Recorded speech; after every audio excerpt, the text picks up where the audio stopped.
People are amazing. And this world has a large supply of incredible people doing incredible things that have a story to tell. Stories that encourage, inspire, and are just plain interesting. Join us on the 1st and 15th of every month as David Disponett meets with interesting and inspiring people that, well, he just wants to talk to. You can't say the word primal because Liver King has ruined it for everybody. Oh, really? No, I'm joking. Liver King? I'm joking, but you know Liver King, right? Oh, that steroid freak? Yeah. Yeah. Yeah, no, what I'm saying is that he uses primal. Oh, gotta be a primal. Beta male primal. I think I got... And he's probably ruined the word primal, kind of like Trump ruined the word America. Yeah. I can right? see that. Like I'm just more or less making a joke, but honestly, when you think of the American flag, it is associated with Trump so much that saying the word America or thinking America automatically is like a negative connotation. There's a stigma to it now, huh? I mean, if you think about it. Yeah, I mean, a lot it really of people is. have that. I mean, the Trump store, isn't there like a Trump store? I think there's a Trump store. I mean, or something. he has big old large hotels and he has all this other stuff. Why not have a Trump store? And it's all American flag stuff. Yeah, that's a crazy one. That's a really touchy one for people to talk about these days, isn't it? What? Just the American flag or Trump or shouldn't be. It's hard for anybody to even be able to give an opinion on what's going on in the world or say anything nice about anybody. It's very easy to give an opinion. Well, and not have flack, like major flack. You're going to. Yeah. I mean, I could say I love Trump, and I'd have a bunch of people like, yeah, and a bunch of people like, fuck you, man. And then I could be like, well, okay, I love Biden. You know what I mean? There is no winning. Yeah, they don't give a shit about us. Division. Division is best for people at power. Yeah, it looks the elite, right? Exactly. They are creating it. Yeah, it's just a fucking mess out there, man. That's why I just try to live my day to day and live within my circle, like people like you and Becca and Brennan and Lean Feast, Collins and Sky, just all the different people that I've met through the podcast and the community that we hang out with, right? Because you and I kind of live in that same mic, all the same kind of people. So I live in that world, and that world is a lot more pleasant to live in. Yeah. And it's not that bad for the most part because a lot of the changes that are happening around us aren't affecting us. And they may affect you more being a man of color than they do me being a man of being a Yeah. A man of color with 4 kids. Yes. So there are probably certain things that may affect you more, but for me, to be honest, there isn't a lot of those changes that are happening haven't affected like the way that I live my life or the way that I hang out with my friends or do things. And for a lot of people, until that becomes discomfortable, you just, but there's not much we can do. So I just feel like you just got to ride it out and be positive. That's all and get the most out of life till I die. And that's Becca to its end. I'm guessing we're good. Boxing. First off, I appreciate you having me on. And yes, I know a little bit about boxing. You do, don't you? Yeah, just a little bit. Been doing it most of my life. Long lineage of fighters in the family. My father, my grandfather. So yeah. Now my wife. And now your wife. Did your whole family, were they professional? Are they amateur? So my father was professional. Okay. Lots of other family members did it. I was taught off and on growing up when my father was. So it's pretty much ingrained in you your whole life. Yeah, I've been around it my whole life. Like everyone, looked at me, like I was going to be the next Mike Tyson because my father's such a freak athlete in everything that he ever did. But he had some vices in his life, so yeah, he never got that far. He got to where he needed to get to. It does seem like you see a lot of that in the, I don't know if it's just boxing realm, but the sports realm where drugs, vices, things can really derail people. Yes. And they never fully hit their potential because of it. Yeah, man, because I'm going to be honest with you. There's lots of pain involved in it. There's lots of, there's as a fighter especially, there's going to be more downs than there are ups, even when you're at your highest level making more money than you could ever count. There's just so much pain that comes with it, like emotionally, physically, and physically being one of the biggest ones that lead into emotional damage, which then lead to, hey, I'm in pain, I got to fix this, but I don't have time to fix this because I got to stay trained and take care of my family. And so like all the mobility and things that, and like rehab, sometimes get left behind. And so people turn to things that, help them out, like, say pain medicine. How do you get around that? Because I know for the most part, I mean, I'm sure you have that emotional pain, but as far as,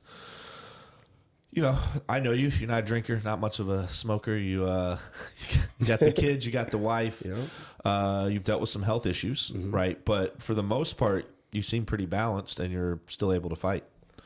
Like, what has helped you kind of not go down that path, or is it seeing other people go down that path? Because I think that's what some of the greatest athletes in the world, that's how they succeed, is that they kind of block all that other bullshit out. They don't fall into that pit, and that gives them that extra little bit of edge to be that much better than everybody else. I guess when I say something, I'm going to do my best to try to do it, no matter what the circumstances are, situation, or what roadblocks I have to get over.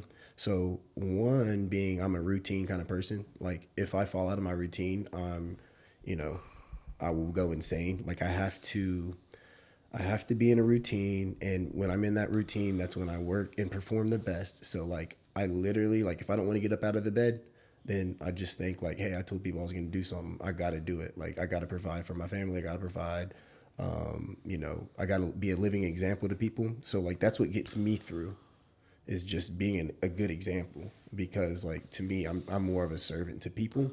Like I've told you before, I'm not a leader. I am more so a person who wants to be the leader's right-hand man. I'll get the job done. You just tell me what to do. You're not a leader? No, I look, people always say that. Like, I can lead, but like, it's leading through something higher than myself. So right, I'm serving. I mean, you're leading a group class like 3 times a week, and they're improving, and you're growing. It's been pretty awesome the last like 6-8 months since I've known you, like watching you grow, watching Becca grow. By the way, we had Becca on, which is his wife, Queen of Sting, baby. Queen of Sting. She's a beast. You definitely gotta go check that podcast out if you haven't already. But we had to come have the coach on, the professional. So you did professional boxing. Right before COVID, right? Was your last professional fight? Yeah. I turned pro in 2017. Yeah, and then had a couple of fights.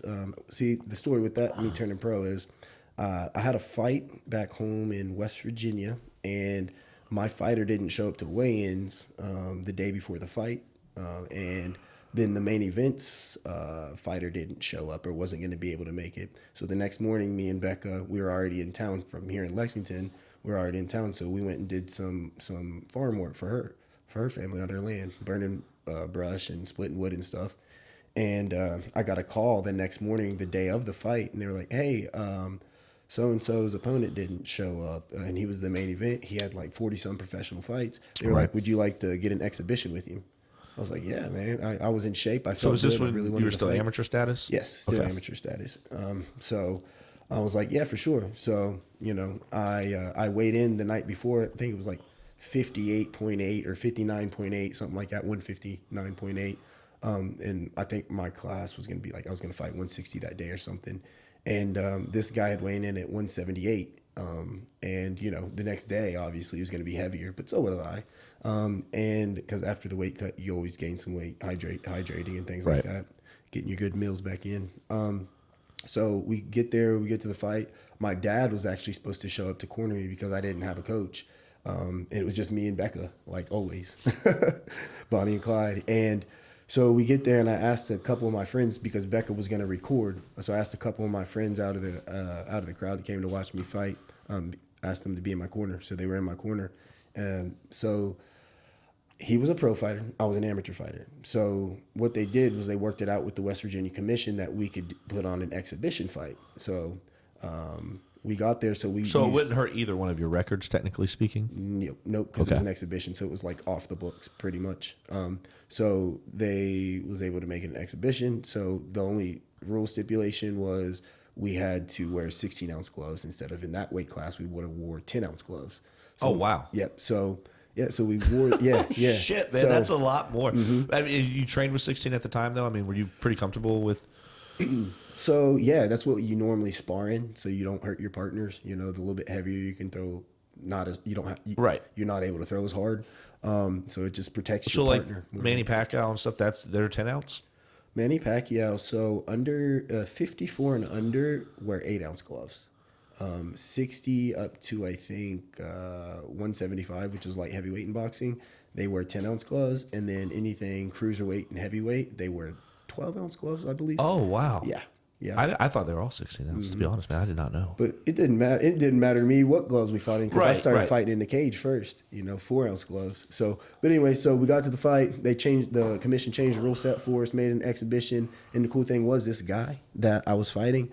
I remember my earliest years watching him fight pro growing up, and he was like the top. Oh, so you knew this? Like you knew of the guy? Like you? His father was my coach. Okay. His father was my coach, and he was probably one of the, like, if you want to see where I've learned all my movement, it's from watching him. So I took everything that I learned from him and learned to apply it, and then I made it my own.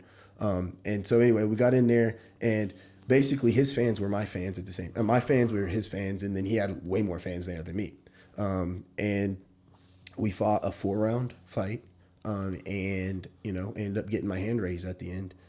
So everybody was kind of looking around, and they were like, the commission came up to me, was like, "Hey, you need to turn pro." I was like, "Oh, okay." I spar this guy all the time. He's good. He's really good. He beat Lamont Peterson back in the day, world champion. Edgar Santana, multiple time world champion. He beat all those guys. And I'm gonna tell you the truth. Like at this time, this guy that I fought had been in and out of the gym. He wasn't staying consistent like he used to.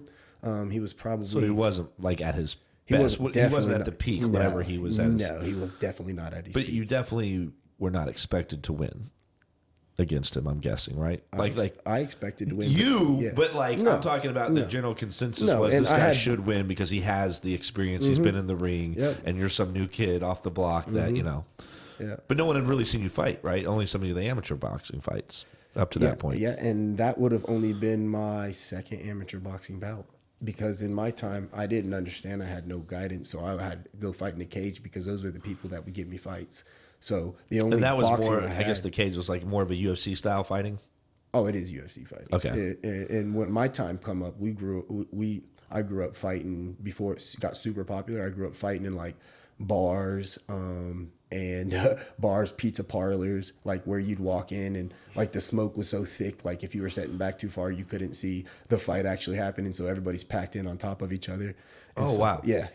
And before they had like strict rules, like I didn't have any MMA gloves. I had UFC gloves I'd bought from Walmart that said UFC on them.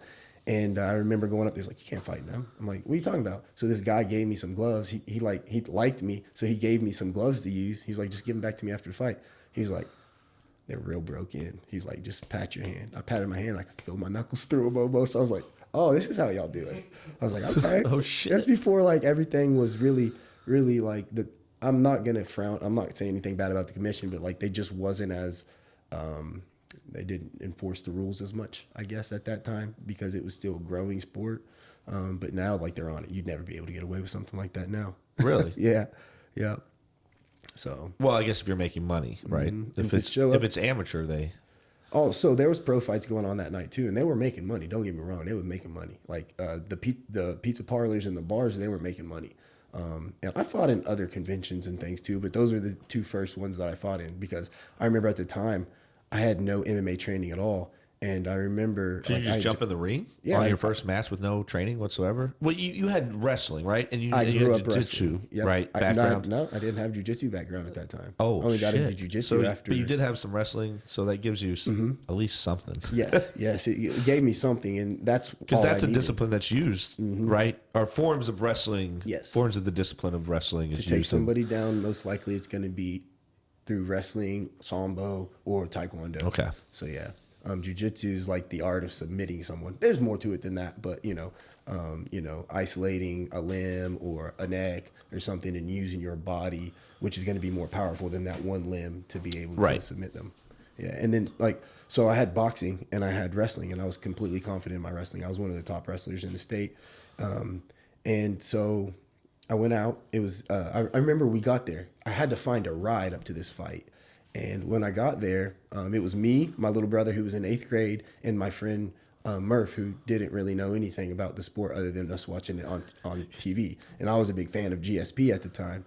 And so we get there and we're like, where we go? And it's this pizza parlor, right? And we go back and the cage is in this little corner and there's like these little drapes and you warm up back there. And I was looking around guys at my size, and Man, how did they set this up at a pizza parlor? Like, It was a large did they one. bring some stuff in? it was in Louisville, and it was they set the cage up back there, and they okay. obviously So they moved some brought a tables. cage inside of Yeah. a pizza parlor. So it was about as right. So I've also fought in a bar where they're like it literally sounds like the ring some took like up the whole video bar. game fighting game. You never would decide, but you ever play that? Was that Super Nintendo? It was the Teenage Mutant Ninja Turtles like side by side fighting game. Yeah. Aren't they fighting in a pizza parlor? Like one of the, Yes, of course. I Pizza think was they their were. thing. Yeah. Oh my gosh, that's what it makes me think of.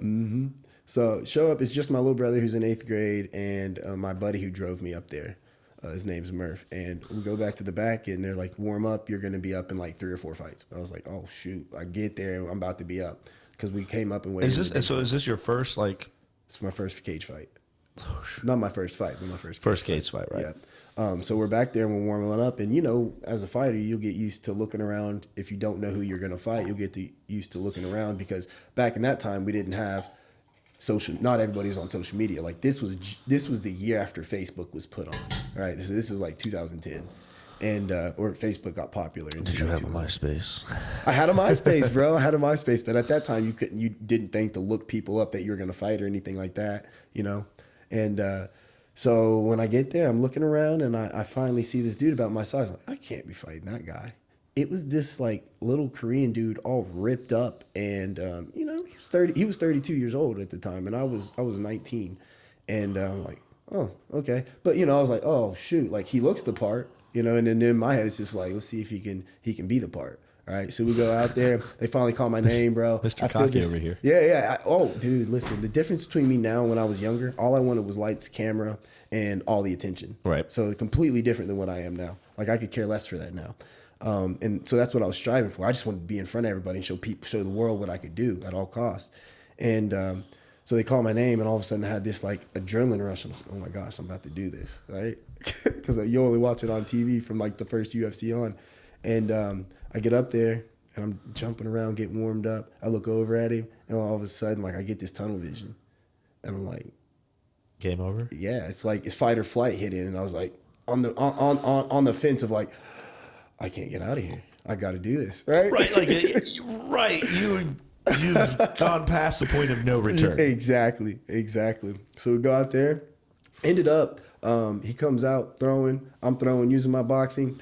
And next thing I know, he comes in to try to take me down. Well, I just grab him. It's called a bear hug in wrestling. I grab him under his arms and I break his lower back. Like not break it like you broke, but like I break his posture.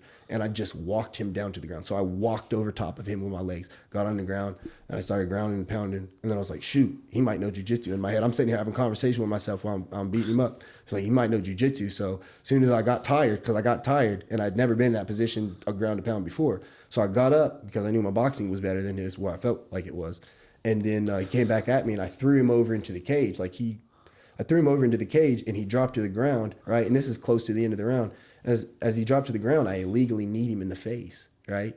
I grabbed onto the fence, and I illegally kneed him in the face while he's on the ground. I like sat down on top of him with my knee. So what were you not allowed to do? So in amateur at that time, the only thing different from the pros in Kentucky at that time was you couldn't elbow. So you could do everything but elbow. So knees were included, head kicks. We didn't wear tie pads. Like now I think some amateurs wear tie pads for the first few fights. We didn't. And so I legally kneed him in the face. I'm going to go ahead and say it was illegal at the time, but I didn't know it. I thought everything went. I didn't even know you couldn't elbow at the time. So he goes back to his corner. I go back to my corner. I'm like, dude, I'm tired. I'm really tired right now. I don't know how I'm going to do this, but in every sparring session you get tired. Right. So I'm just like, been here before. So got over that and obviously couldn't look to my little brother. He didn't know a whole lot. Does the illegal knee, by the way, is that just a point reduction? Oh no, they didn't see it. Oh, so you didn't get dinged for it? I didn't get dinged for it, no. But like the crowd was all for this guy. So like also this was a hostile crowd. Like everybody was like spitting at me, because they were there for that guy. They were there for him. They was spitting at me. So his following was there. And, oh yeah, because you had no following because your first fight. That's what makes it crazy. That was just me. You make their crowd your crowd, sir. Yeah. By the end of it, buddy, let me tell you, they was cheering at the same time, but it was a lot of like you could tell like there was some diehards for him, right? Yeah, of course. And so he didn't come back out for the second round. And I was like, and we came out there and raised my hand, and I looked over at him, dude. His eye was swollen completely shut. And I'm going to say it was primarily probably from that illegal knee. Right. So, maybe I shouldn't have won that bout, but like I totally dominated him in that first round. So I didn't feel like if I got out there, unless he out cardioed me or something. Did he like get that. you at all? Did you get any good licks in? I got the film, but I really don't think he landed anything. You really feel clean. like you just completely controlled the whole round? Oh, I did. Yeah, completely. So the outcome probably would have been the same if you could keep your If my conditioning was good, yeah, you know what I'm saying? I feel like conditioning could get you through the next couple rounds. and that's why How many rounds was it? it was a 3-minute rounds. Okay. Yeah. And so I like I said, with that portion of it, like you feel like that mostly between every round, but at that time I didn't have a lot of sparring going on. I didn't have a lot of MMA, but I'd done wrestling and I'd done boxing. So like after every first round, you feel tired. It's just the dog comes out into you and you find a flow state, and then you don't remember you're tired and you don't feel any pain either until the next day. So I was going to go out there and do it, but that was just one of the thoughts that was going through my head. I was just like, dang, you question yourself all the time, but as soon as the bell rings, it's all gone again. You have to. You have to commit 100% with no doubt, because that's going to give you your best chance of winning. Yep. But that was that. And they called me for a title fight, the next fight. Really? Yes. Yeah. And how'd that go? Yeah. Not as so good. let's put it this way. Again, another domination in the first round up until the last 15 seconds. And the guy actually got up when I was grounded and pounding him. He had really good jiu-jitsu. He actually got up and turned around before I was able to. I was on all fours trying to get up. And as I got up, I didn't use what I didn't know I was supposed to use this, but I didn't use what's called a combat stand-up to protect people from kicking you as you're getting up. Because if more than 3 points are contacted to the ground, they can't kick you. But the second you lift that hand up and you have your 2 feet on the ground, doesn't matter if you stood up all the way or not, they can strike you. Yeah, so he football punted my head. I stood straight up and went straight back down to the ground to my hands and knees. It wasn't knocked out. It was a flash knockout, right? And the referee stopped it. Could I have continued? Yes, I could have continued. But, at that time, commission started, commissions started to get a little bit more strict. So the referees had to, it was more for the safety of the fighters. So then I went back and I was heartbroken because I just came off of this high of a win. And then I went and got my first title fight, far before I ever should have. And I lost it in the first round, even though I dominated up until the last 15 seconds. So I was hurt, but I knew I had UFC, man. I've seen people dominate, and one person, one good kick, and you're just and then boom. Mm-hmm. You're like, well, that just completely changed. Exactly. So I took another cage fight. I took about 6 months to actually train MMA. So I trained MMA, came back, took another fight, and I won that fight TKO by knees.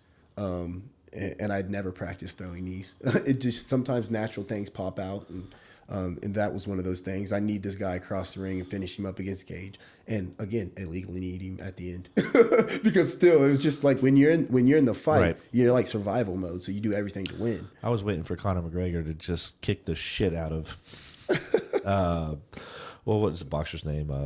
Floyd Mayweather. Yeah, just automatically and they're like, oh, my bad. I know. There's one time he fainted one, you know what I'm saying? But that's Conor's thing, teasing and always trying to be above and outside the rules and stuff like that. Oh, that's 100%. Yeah. Mm-hmm. He's coming back, isn't he? Isn't he supposed to be fighting? Yeah, right now. Is that going to happen? Yes. Right now, he's supposed to be fighting Michael Chandler from Bellator, which, Michael Chandler by now, he's been in the UFC long enough and made enough noise. So he's probably made. Yeah, I have no idea who that is. Oh. Well, you just don't remember because you've watched him fight. Have I? Yes, you have. Oh shit! Okay. Yeah. I guess I've been over to your house a few different times for fights. So. Yeah. So he's fighting Michael Chandler, which is making probably he's the most exciting fighter in the lightweight division, which is 155 in UFC. And they are doing the tough filming for the Ultimate Fighter right now, and they should fight somewhere around August, September. Who do you think McGregor's still got it? If he's focused, and he's on point with everything, and it's hard to say what his problem was. I think he just lost respect because he had it before. I think he just went down that kind of insanity role of, he just got lost. Seemed like a Let's just say crazy that. person for a little bit, fighting people and getting angry and mad. It seemed like he was just emotionally driven instead of work driven. You gotta be crazy. You gotta be kind of insane to do this sport. That's true, though. You gotta remember the humble side of everything. Right. You know, you gotta remember the respect of the sport. You gotta remember the martial arts code. You know, and I think he forgot that for a while. I think money can do that to people, but I don't want to say it's money. I think it could have also just been, you know, some personal issues. You know, some. Do you think they have mental issues too, though, over time from getting beat up and getting hit in the head and? Like it's got to have it's got to do some damage to the body later on in life. Oh, you talking about like CTE? CTE would be one of them, but yeah, bro, for sure. Just in general, like for sure. Like I think that if you do it long enough, you take enough blows, there's a chance that something gets knocked loose, and then you're making irrational decisions based on injuries based on injuries in your brain. Yeah, man. The CTE high, being one of them, of the course. high of fighting is so high. Like when you're on the outs, like you're always looking for that next high. Right. And that's why I think, you know, people overtrain and different things like that. But yeah, definitely. Me personally, like I know I have some trauma from fights. But maybe not just fighting, but I played football my whole life too.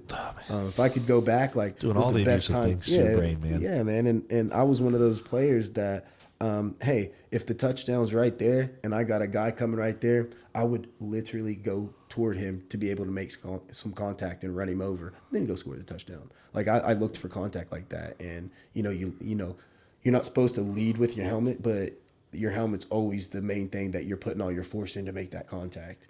So yeah, that and fighting and just in general fighting, boxing is way more traumatizing to the brain. Right. Than How did you transition from the cage fighting? Like, were you like, I'm going to continue this path and continue to work through this ultimate fighting style, or did you always want to be a boxer and that was just kind of like a means to an end to get you to where you wanted to go boxing wise?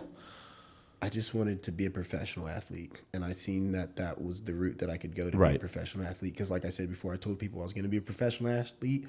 Football didn't work out for me. My dad called me one day. and was like, "Why don't we come back here? Why don't you come back from where?" Because I signed with Western. So that Kentucky. amateur fight or the exhibition Exhibition. fight. Yep. That was kind of like the beginning of your boxing career. Then, a manner of speaking, No. is that when you were like, whoa, okay, I can roll with this. So not necessarily. Okay. That was like to me solidifying that I could turn pro, because I was always in the gym training. Right. I was playing basketball and I was focused on other things too, and so the first time I decided I wanted to be a fighter was when I was watching GSP and the UFC. Like I'd seen some of the early UFCs, but I had no idea what it was. There was nothing like that you couldn't do any of that type of training around from the small town that I come from. So I got really in high school. I got really into watching GSP fight in the UFC, and while I was doing that, I decided that I wanted to give it a try. So Okay. I started kind of training on my own, and then about 2 years later, I found the Tough Man contest, right? And if you've ever heard of the Tough Man contest is like it's a tournament where anyone can enter as long as you haven't had a certain amount of fights, and you fight the Is first. that part of Barstool Sports? So or was? Did they teamed up somehow? So the original Tough Man contest, like if you ever heard of the World Tough Man and Right. Butterbean and people like that, that was started by Jerry Thomas, by my understanding. Jerry Thomas is a promoter out of West Virginia. He's notable by having a mustache and dark hair, like nice dark combed over hair, and always wears a suit. And he's also the ring announcer. And my dad. Oh, he started the original Tough Man contest. Okay. He got super popular. It was like back in the 80s he started it. My dad won the 89 and the 90 Tough Man. The 89 Tough Man, the 90, and then I think he maybe fought one more time in like 91. But I remember that's the earliest days of me going to fights was before I was even a year old. And my dad beat, some notable people like Dave McNeamer, who went on to fight like, I think it was Holyfield. I thought he fought Holyfield and maybe James Toney. He might have. I can't remember. He fought some big names. Andrew Galata, like people like Jeremy the Beast Bates, Mike Shepard. Mike Shepard is a mentor of mine. He fought Evander Holyfield, James Toney, and some other big names. But anyway, so a lot of them got their start from the Tough Man contest. It's basically like a redneck boxing tournament. Like I remember in my first round of one of the Tough Man fights, I fought a guy in jeans and boots. I mean, he had won it the year before, and I beat him, and of course, I got the whole stadium against me now because they was looking for him to win again. Right. And I was in a racist town, so yeah, almost got jumped. What are the rules? Is it bare knuckle boxing? So it's you have 16-ounce gloves and headgear, and you have a groin protector, and you can fight in whatever you want. So you can fight with a shirt, without a shirt. But it's boxing. But it's boxing. Okay. Yeah, just throwing the hands. But you know he's Jerry Thomas started the Tough Man, and then the Rough and Rowdy got started probably somewhere back in I would say 2012ish. And It's been around that long? Yep. Yeah. It's been around that long. And then it got sold off. It got sold off to Barstool Sports. They bought it. And They've done it. Okay. They I've only known about it then since Barstool Sports. Mm-hmm. When did they buy it? Do you know? When did Barstool Sports buy Rough and Rowdy? Can you let me know? Keenan? Maybe 2017, 2018. So they've only had it recently? Yeah, it's 5 years maybe. I remember there's this popular Instagrammer, Patty something. Patty Pimblett. Patty Pimblett, yeah. He fought in it. Yeah, I think he's from London. That's how I found out. It was I came across him on Instagram and I was watching because he just big mouth. Yeah, that and the skinny neck dude. Yeah. They had this the whole crew, and it was just sometimes I was just I just need comic relief here. Yeah, they are. But he was fighting, and then I was like, what? And I actually happened to be sitting at a tilted kilt. Yeah. And I looked up and I saw Patty walking out to fight, and I was like, "What is this?" He fought in the Rough and Rowdy. Yeah, I did not know that. I knew that he was a sponsored athlete. That's how I got introduced to Rough and Rowdy because I think Tilted Kilt has some kind of deal with Barstool Sports where they do the Rough and Rowdy fights. They do something where they stream the Rough and Rowdy fights every time, and I think it's some kind of partnership. But so we're sitting there eating, and I see him walk out, and I'm like, "Oh yeah, I've been hearing him talk about the fight. This is the actual fight," and I didn't even know it. And I can't remember if he won or not though. Oh, I would say he did. But he dropped a lot of weight. If I remember, I kind of got excited because I was kind of watching him get ready. That's what originally I just was like, these guys are ridiculous. And then I was like, oh, this guy's training. And he seemed to be really going at the training. And I was kind of keeping up with it a little bit. Yeah. He's in the UFC now, Patty Pimblett. He's doing pretty well. He comes out. He's a barn burner of a fighter. Oh, not Patty Pimblett. Oh. No. I don't know. Is Patty something? He's the Supreme kid.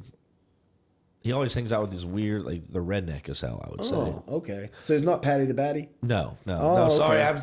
But it's funny you say His that. His name's Patty something, though. Okay. It's funny you say that. I think so.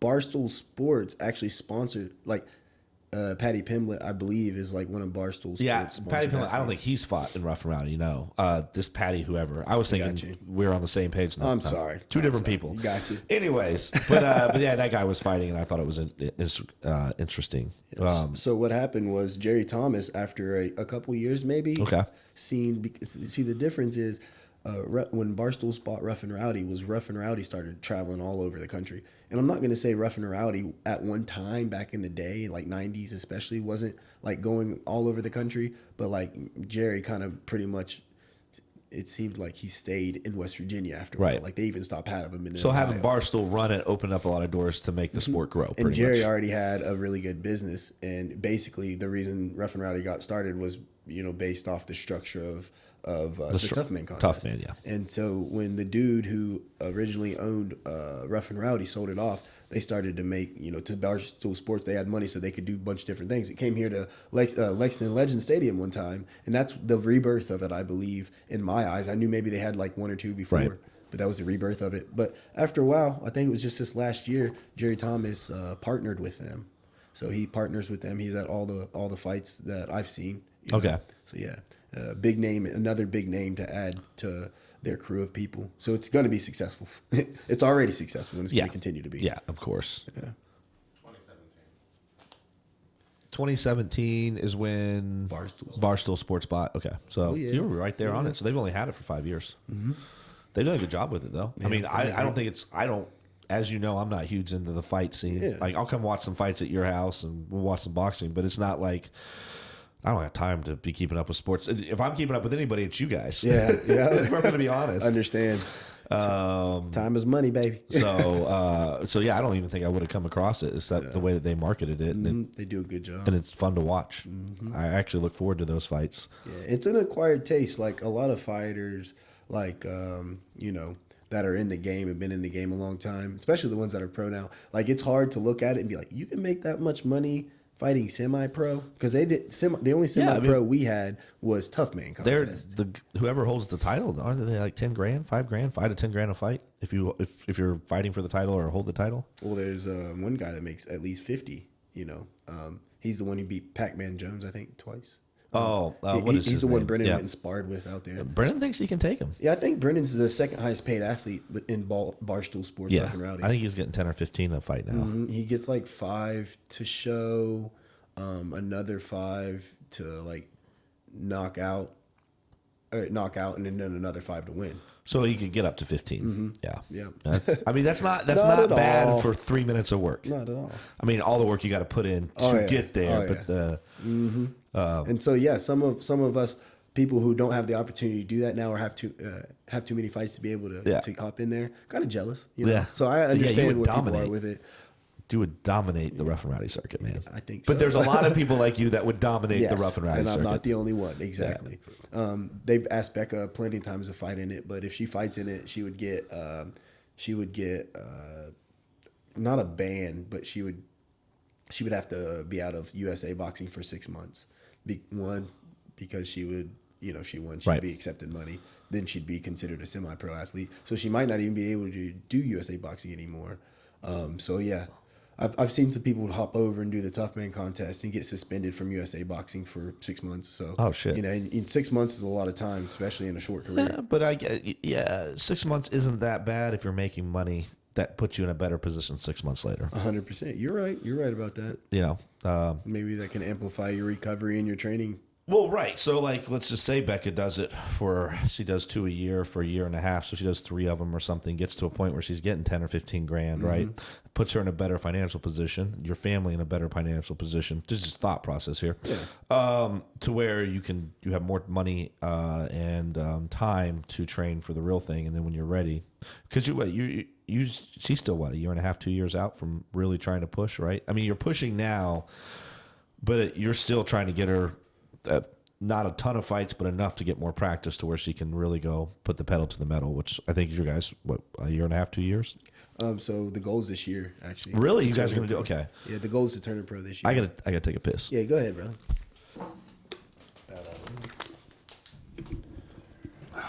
So going pro with Becca this year, huh? That's the plan? That is the plan, yep. How many fights you guys trying to get in? Well, last year she got in 6 fights. Okay. I'm going to say she was 6-0. And this year she's already got 3 fights planned in the next 2 months. One in which will be a tournament. So that third fight could potentially be up to 4 fights, maybe even 5, just depending. Not this weekend, but next weekend she could also fight up to 3-4 times.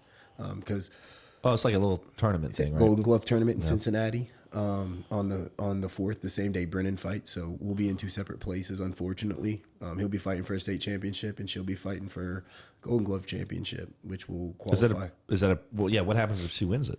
She'll qualify for National Golden Gloves, and then since the pandemic, they're trying to help people catch back up because there's a lot of fights and qualifying competitions that weren't able to happen. So she will be able to qualify for the Olympic trials If she wins it. If she wins, yes, if she wins the Golden Glove, the National Golden Gloves. So right now we're going to regional qualifiers for the National Golden Gloves. And then if she wins that, she'll be Golden Glove champ, which then will put her into the National Golden Glove. But this is her chance to really see how good she is or isn't. Yes, how good she is. Yes. Yep. Let me tell you. Have you seen what she does to them men in the gym?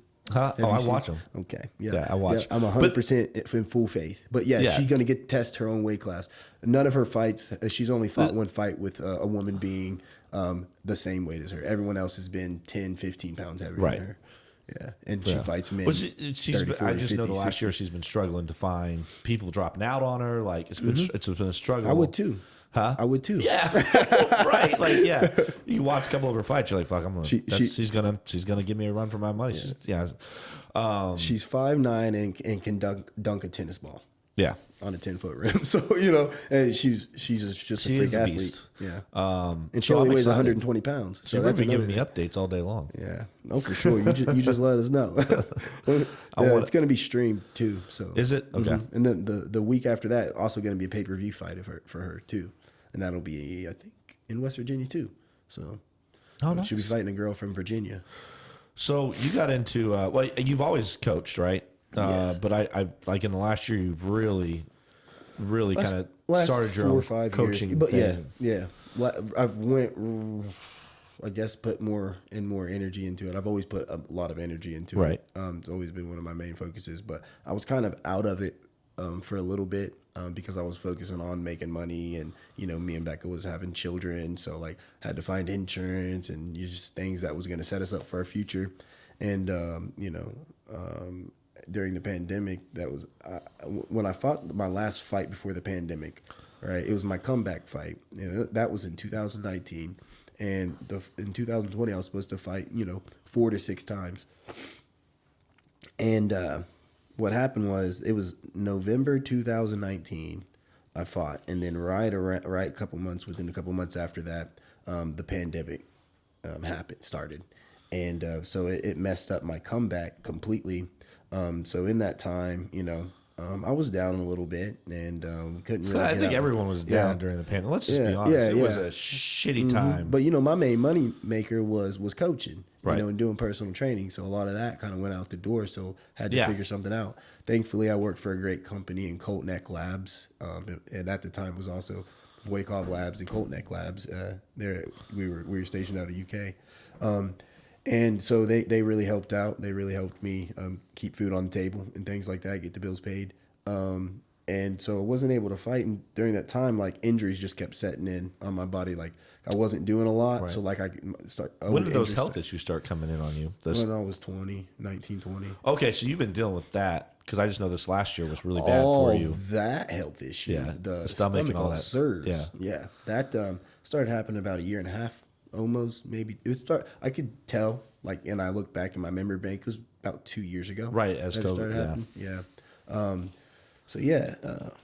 We can get into that sometime. But I know it's a whole other thing. But I mean, but it really derailed the fuck out of you last year. Yeah, I mean, there were times that like Becca was teaching and you weren't even there, or I could see how much pain you were in, but you were just like, gotta be here. Yeah, because it's like I was going to be in that pain. Either way. And like one thing about boxing and coaching and teaching is like I don't have to struggle to coach or teach. It's like it kind of just flows out of my mouth. Right. Like I guess when you've been in the game and you know it so well, you kind of that's why I always have people ask questions. Like I always tell people when they first come in, ask questions. It's the only way you're gonna learn, and it's the only way you're gonna really keep me in check too. Because right. You got to ask me questions because I'll be able to explain it to you thoroughly. Because my thing is like. Most people can be monkey see, monkey do like I was before. I could see something and I could do it. But one time a coach told me, it was like, that's also your problem is you don't know the why. So ever since then, like, I figured out, hey, I got to teach people exactly why when I'm teaching them to do this. So like the scale of teaching and showing slowed down a lot. And we spent more time on specifics and basics and fundamentals. And when you have the fundamentals down, you can then become your own fighter. But the first thing to do is get the fundamentals down, because once you start to become your own fighter and do, your showboating or whatever you're doing, whoever you are, styles make fights. So in a certain style, you might be vulnerable to something while you're fighting your specific style only. But the way to make the adjustments is to know the fundamentals and how to go back to the fundamentals. And then if something's not working, then you take that back to the fundamental part of it. Still play your other game, right? But that's how you make adjustments in fights. And fundamentals are always going to win. So if you have a really good fundamental fighter out there, he might not be a freak athlete. He might not have the most power, but that fighter should always win, right? Right. The most fundamental fighter, because they can make the most adjustments at the end of the day too. The best boxer. Well, I guess the best modern boxer. I mean, wasn't he? I keep forgetting his name. That's how bad I am at boxing. Like Floyd Mayweather? Yeah, Floyd Mayweather. I mean, isn't he fundamentals? Isn't that what defense and fundamentals? Isn't that what helps him? Isn't So it's an interesting thing. It really... and I'm just going by what other people have said because I don't know a lot about boxing. When he was Pretty Boy, before he turned into Money Mayweather, you could see more of his, like... don't get me wrong, he's still fundamental, but he can get away with a lot of things, especially in these older years, and sometimes even in these younger years, without having fundamentals because he was such a freak athlete and he just done it his whole life. So he was just that much better than everybody else. Yes, and one of the biggest examples of like somebody that didn't show, even though Floyd knows the fundamentals and even though Roy Jones Jr., who I'm about to speak about, knows the fundamentals of boxing, they didn't always use the fundamentals because they were such freak athletes. They could do things above and outside of what you should be able to do to people because they were such freak athletes. But that's only in their youth. As Floyd got older, he went over to Money May, and one of the reasons that kind of floated around is he was breaking his hands a lot because he literally was putting it on people all the time. He was getting knockouts left and right. As he turned over into Money Mayweather, as we know him now, he started fighting more in what's position 2 or a Philly shell or a defense 2 position, where you have a little bit more weight on the back foot and you got one hand down around your navel and the other one up around your chin. It's more of a defensive posture. So he would basically, he would use his offense too, but he would basically make people miss. He would be catching and rolling shots and returning off of those shots. So he turned into more of a counter fighter. Yeah, he'd put the offense on when he needed to finish somebody and get somebody out there or to get back ahead up on the scorecards. Like he was a very, very analytical boxer in a way. Yes, very, very sharp. So his objective in his later years would be you miss a punch and then now you're open and I get a punch. Yeah, and counter because he was still freakishly quick, even in his older years.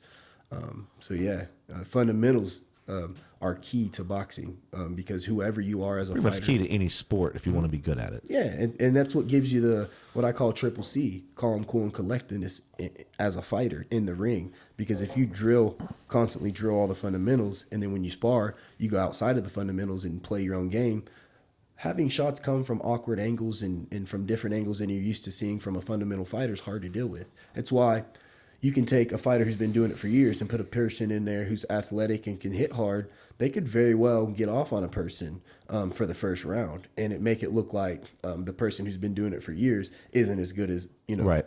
They thought they were. But as the rounds go on, those athletes can't, that don't really know the fundamentals of boxing, can't keep that pace. They'll get tired.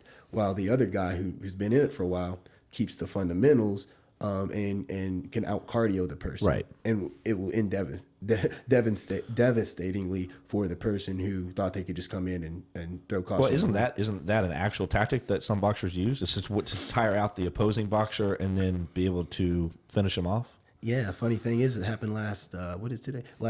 Yesterday, 2 days ago, Wednesday at sparring. There's this guy that I trained for a while. His name's Chaz, and not to, throw shade on him. He's a good athlete. A very big and very strong man. He's about 6'3". Oh, a Marine. Yeah. You seen that? Yeah, okay, I know who you're talking about. And so Thomas Kinchin, he's had probably 100 amateur USA boxing fights, and he's going to turn pro. His sister's Sam Kinchin. She's now, I think, 3 or 4-0 as a pro. And anyway, he's one of the sharpest boxers that we have around in the area. And he went in, he sparred a bunch of rounds, and he was wanting to get some more rounds in. I wasn't sparring that day, so he just really wanted to get some more rounds in. And he had went in to spar with this guy, and I was like, I know Thomas. Me and Thomas are each other's like hardest sparring partners as far as technique. And I was like, hey, bro, just watch out. This dude hits hard, and he's coming out, and he's got some cardio too. He's like, all right. He just looked at me with that wig on his face. He's like, oh, man, all right. He went in there, and obviously I got somebody else pulled me aside, and I had to coach somebody else in the other ring. Right. But I kept peeking back, and I kept seeing Thomas make this dude just miss and miss. Thomas did not throw any punches in the first round. He maybe threw a couple punches to keep the guy off of him, but mostly just moved around the ring and made him miss and tired this big man out. And this big man had just knocked down each of his opponents. I would say, this is no lie, 10 times. Like, he was just thrashing people across the ring that was going and sparring him. And, you can't say anything because he wasn't doing anything bad, but the people that he was sparring wasn't getting a whole lot out of it than their butt beat. You know? And there's a fine balance. There's a gray area. There's a balance you have Right. to find with that. But that was his second day back, and I was just letting him go. And he wasn't hurting anybody, but he was bullying people around the ring. Even some of the bullies in the gym, he was bullying around the Right. ring. And I was like, oh, that's good for them. They need to get bullied sometime. And so Thomas gets in there first round. This dude doesn't hit him one time, other than if Thomas blocked a shot purposely. And then in the second round, he just turns it on. He had downloaded all the information in the first round that he needed to know. And in that second round, come out, popped him in the mouth, popped the big dude in the mouth. His head goes back, right? And before his head even comes back up, he's working his body. And as his head comes back down, he popped him 2 more times in the head and then start working around. And the guy just started backing up. Now Thomas was being the bully, but he was just technically boxing properly, right?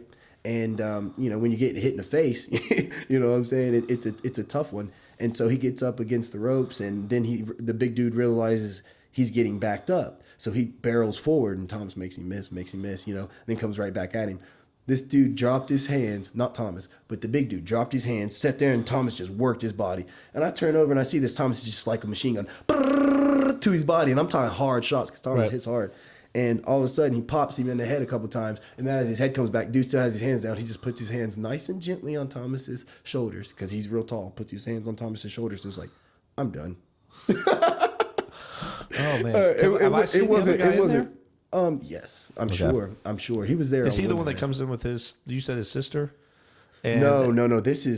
You may not have seen this guy because he's only been coming in on sparring days right now, Wednesday and Saturdays. So I'm never there. Yeah, he's a very, very put together dude.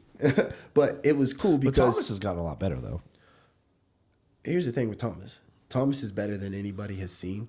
Thomas just hasn't been in shape because He is a little out of shape. In boxing, stability is the most important thing, right? Stability of your life outside of the It gym. does seem like he's lost weight, though, over the last since I've met him. He has, because he hit a weight he wasn't happy with all of a sudden. Yeah. But his time away from the sport has been because he's been going through the academy for firefighting, and then they also have to learn the EMT side of things, Yeah. and the more certifications you get. Well, my the more brother money just you went make. through the whole thing. Yeah. Literally just graduated 2 months ago. So this next month he'll be finished with all that, and he wants to make his pro debut in July. But yeah, he just hasn't been able to have the time to train. He just needs to lose like 30 more pounds. Yeah, no doubt. And he'll lose the weight really quick. He just hasn't been able to apply himself properly. He still comes in and out of the gym, but the shifts are really weird. He's there for he's there every Tuesday and Thursday that I'm there, though. Yeah, a lot of times, especially for sparring. Like when his sister's in, he'll come on Tuesdays and Thursdays. When she comes in from Cali, to finish up her camp in our area, they always come over to the gym, and their coach comes down. Coach Julian comes down from Louisville. Okay. But yeah, he is one of the sharpest and most knowledgeable boxers in the area for sure. And if you want to, he's probably the most knowledgeable amateur in the state. Oh, wow. Okay. Yeah. Where's that USA boxing guy that comes in that sparred Brennan? He was in there last week. Max, light skinned dude. Huh? It's kind of shorter, kind of out of shape. Is he white? No, I'd say he's Latino, maybe. Oh, Alfredo. Yeah, Alfredo. That sounds right. Yeah, his butt needs to lose some daggone weight. Yep. He needs to lose some daggone weight. He's the epitome of what a Mexican style fighter is. Really? And he's coached by Gerald Reed. They come in and spar a lot. But he doesn't even, I don't even think he realizes how good he can be. He's got it all. He's got His hands the heart. look quick Yeah, when he's got he's the going. heart. He's got it all. He's really got it all. He could fight more technically, but he's one of them guys that's going to take a shot to give a shot. But he could fight a lot smarter if he wanted to, but that's just his nature. Mexican style. What is Mexican style boxing? So it's funny because Mexicans in Mexico don't call it Mexican style. That's your mentality. It's like gritty. It's high punch volume. It's like sometimes even taking a shot to give a shot, knowing that it'll pay off in the end. One, because the mental fortitude that most of them have from their upbringings and things like that. But yeah, it's just a high volume pressure fighting style. Really? Okay. Mm-hmm. Yeah. Very interesting. So how do you like your new role in life where you're coaching a lot more and you're not fighting as much? I know you talked about having to fight this summer, hopefully. It's hard. It's hard because I never feel like I'm doing enough for them. Right. Especially with the volume of people that's come in. I think most coaches get over it by eventually the people who are going to stay are going to weed themselves out. Right. And then the ones who are sticking around are when you start to give them more attention. But with me, it's like I want to give everyone the same amount of attention, but it's not possible to do that because then you'll be taken away from the people who's put their time in and earned more of your attention. So it's a tough balance for me to try to find because I want to give everyone my best at all times. So that's why I've designated like senior team leaders, team captains. That's why I've had to designate that so they can kind of know their role because one of my things is. The reason I got really good at boxing is not only because of the people that I was around, but because of me teaching it back. And then as I teach it back, I learn to apply it better because boxing's not that hard. There's not that much. I mean, there's a lot to boxing, but like once you've been in it for a long time and you've realized some things, you come to the realization boxing's really not that hard of a sport. There's do's and don'ts, but those do's and don'ts are set in place by people. Well, like most sports, it's just about repetition. Yeah, it's just about repetition. The more you do it, the better you get in theory. And the cool thing is Roy Jones Jr. There's things that you're told not to do that you can do and pull off really well. So like what does he do? Certain styles of what coaches. Is something that he does that he's not that the average boxer would not try to do? Don't quote me on this, but throw more lead hooks than jabs. He could leap across the ring. And while he has you backing up, throw 6 hooks to your face that come as quick as jabs, So that was one of his big things, was that So that's just an advantage. Fighting with his hands down, in mid range or in mid range. Also that's also like boxing's like playing chess. So like you're doing that, preparing for them to do something back or what they might do so you for you to capitalize on. Yeah. So yeah. Very interesting. Mm-hmm. Well, BJ, I appreciate you coming on and chatting with us about boxing today. Yeah, I can't wait to watch your career develop over the years. And Becca's too. I'm super excited. I guess we probably got to have you guys on sometime this summer after you guys have had some more fights. Now that you're getting back into the ring. Yeah, man. We will see. Let me just say something about that. We got some people come in the other day that had a meeting that's going to try to put us all on in Frankfurt, May 20th.